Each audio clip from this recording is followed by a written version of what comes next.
స్తోత్రం స్తోత్రం స్తోత్రం స్తోత్రం స్తోత్రం స్తోత్రం చెప్పండి.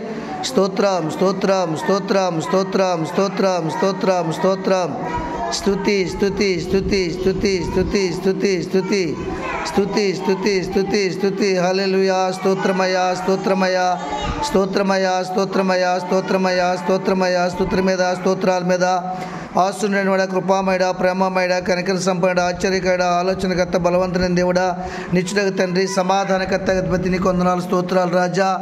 గత కాలం అంతా కూడా కాచి కాపాడి రెక్కల నెల మమ్మల్ని భద్రం చేస్తాను ప్రభువా.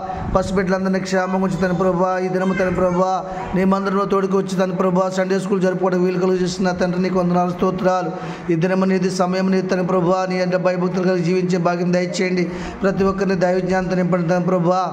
పాటలతో తన ప్రభువా, నీ మాటలతో తన ప్రభువా, కథలతో తన ప్రభువా, అనేకమైన విషయాలు మాట్లాడుతున్న దైవజ్ఞానంతో నింపండి తన ప్రభువా. నేను తల్లిదండ్రుల కుటుంబాన్ని రక్షణ భాగ్యం దయచేసి రానుందని నీ పరిచయాలు సేవలు వాడుకుని నామాన్ని గొప్ప చేసుకుని మహింపరచుకోమని, సమస్త ఘనత మహిమ ప్రభావం మీరు ఒక్కరే పొందుకోమని యేసయ్య నామమున వేడుకుంటున్నారు పరమ తండ్రి. ఆమేన్ చెప్పండి. ఆమేన్. హల్లెలూయా హల్లెలూయా.